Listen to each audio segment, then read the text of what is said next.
After a 4 AM start from Dubai, getting down to Abu Dhabi, doing our PCR test and then getting the bulk of the journey out of the way, we spent a couple of hours driving around the desert, exploring some of the bigger dunes and driving down into one of the valleys.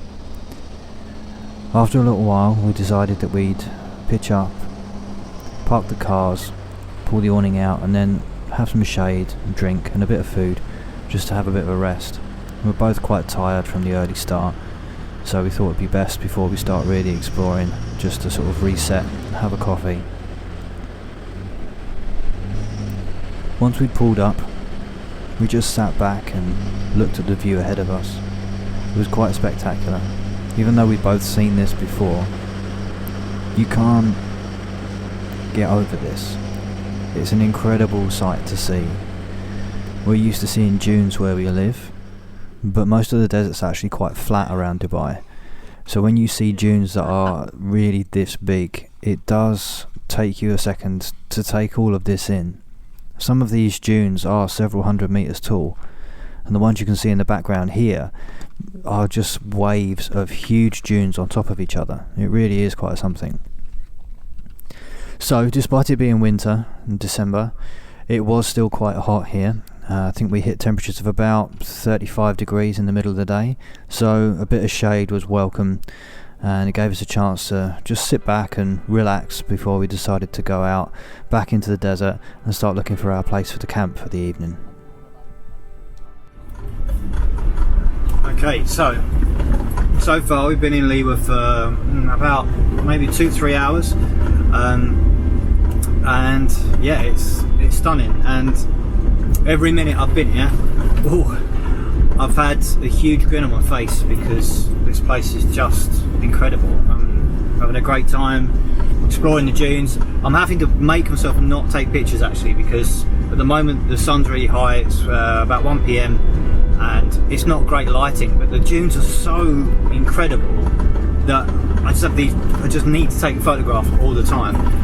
But I'm having to stop myself because I want to save my battery and my memory cards and everything for when the sun gets lower, because these dunes are absolutely gonna come alive with shadows and contours and all kinds of stuff like that. And I can't wait for that.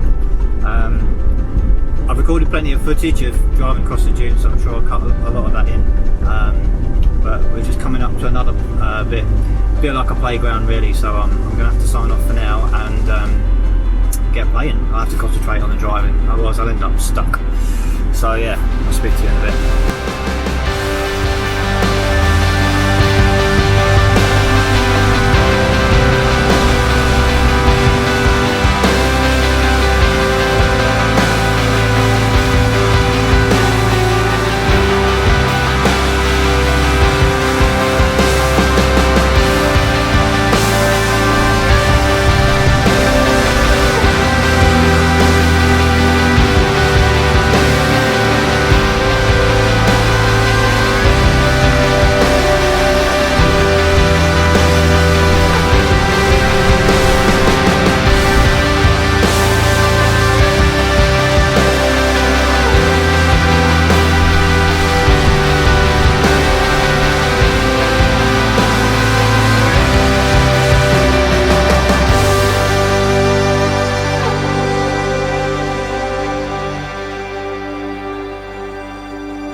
Okay, so we're set up for one of the first shots. I've come here to this valley. My friend and I have been here before, and you get some amazing dunes, and they're completely untouched. It's really unusual around some of the ones that are very close to where the road finishes. because a lot of the locals and tourists come to see the dunes because it's really spectacular here. So we've driven over the dunes, away from the road and the main area where people come, and we've gone 2 valleys over, and we've been here once before, and we camped here. And the thing about here is that the dunes are untouched. I mean, a lot of them are kind of undrivable anyway, so there's not really tyre tracks. I mean, if I turn around, you can see that there's some tyre tracks here, so there's like a main corridor through the dunes, where a lot of people drive through the valley that we're in now. But a lot of people won't go onto the dunes that you see at the back here, because they're just too high. So it's really nice, and they really catch the sun beautifully because they're so untouched, and they have these really well-defined ridges as well, which just look stunning, especially when the sun's low like it is now. So we're currently, let me just check the time, coming up to 5 o'clock, and golden hour starts at I think 5:09, so we're just in time. We've got probably about half an hour to play with, but we're probably going to have a bit less than that because the dunes here are actually so big. They're like mountain ranges.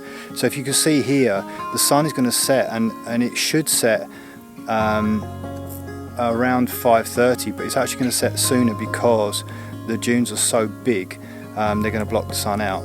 So what I'm doing is I'm actually shooting the other way.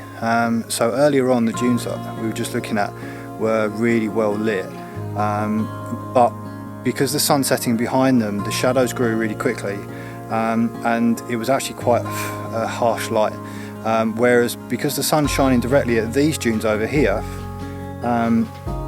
they're actually sort of looking really great. So what I'm going to do is going to get a couple of shots of those, and what I'm doing is I'm using the Sony A7R III, which is my main camera, and I'm also using a 70-200 f4 lens to capture that. So what I want to do is crop right in on the dunes, and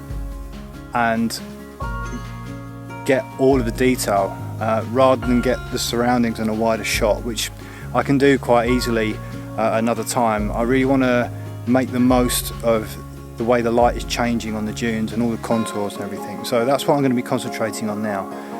So I'm shooting f11 in aperture priority at ISO 100. I've done a few pixel shift images actually. It's not something I normally do, but I've taken a few anyway, and I'll see how they turn out. I'm curious as to whether they look much better than the standard images. If you don't know, pixel shift is where it shoots 4 images and it shifts the sensor 0.5 of a micron each time, so that you get different, it captures the colour differently. So it's not improving the resolution like some cameras do. On this model it just improves the colour capture because of the way the CMOS sensor works. So yeah, so let's have a look. I'll switch over to this camera so you can see what I'm shooting, and yeah, I think this is going to come out really well. It's going to be good. Okay, so this is the shot that I framed up. As you can see, it's quite tight in the composition. I want that because I don't want any distractions. I don't want any of the ground and the shrubs, and also right in front of me there is tyre tracks as well going off into the sand. So I've framed this quite tightly to try and get rid of all of that from the picture. The shadows in these images are changing every minute as the sun's getting lower and lower, and actually if you can see on the right hand of the picture, I don't know actually if you can in this composition, that the shadow from the big dune on my right is actually starting to sweep across. So I think in about 20 minutes all of these dunes are going to be in complete shadow. So I need to get as many pictures as I can, or compositions, while the light is still really good. Yeah, the problem I have, which as a photographer is a nice problem to have, is that there are too many compositions. So what I'll do is, to show you, I'm going to just loosen off my tripod and zoom out a little bit, and you'll see that actually I could take compositions of all of this ridgeline of dunes by zooming in to all of the different aspects, purely because there's so much going on here, and it's just stunning, absolutely amazing. So what I'm going to do is I've picked this bit here. I'm just going to tilt my lens down a little bit, and I think around about there, and I'm going to grab this composition. Okay, so I've taken about 3 different compositions of the same ridge of dunes. The light looks amazing. Like I said, I cropped in. I'm using a 2-second timer so that I'm not jogging the camera when I take the picture, and they honestly look amazing. I'm looking forward to seeing them on the big screen when I get back, and yeah, I mean, I'm gonna have to stop recording now because the whole thing's just shifted again as the light's getting lower, and I'm gonna have to take another picture.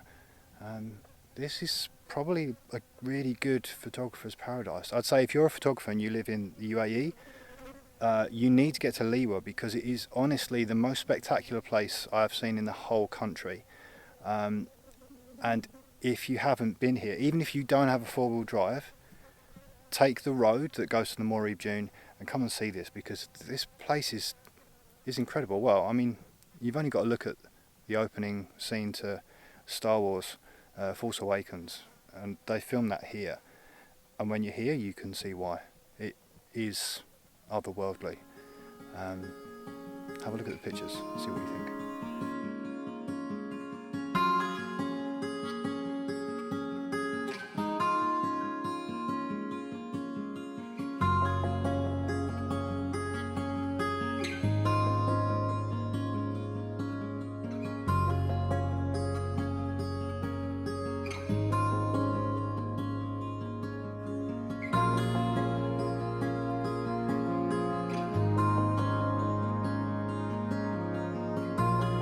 The sun's it's just about to go over the horizon now of the dunes, and it's so quiet here.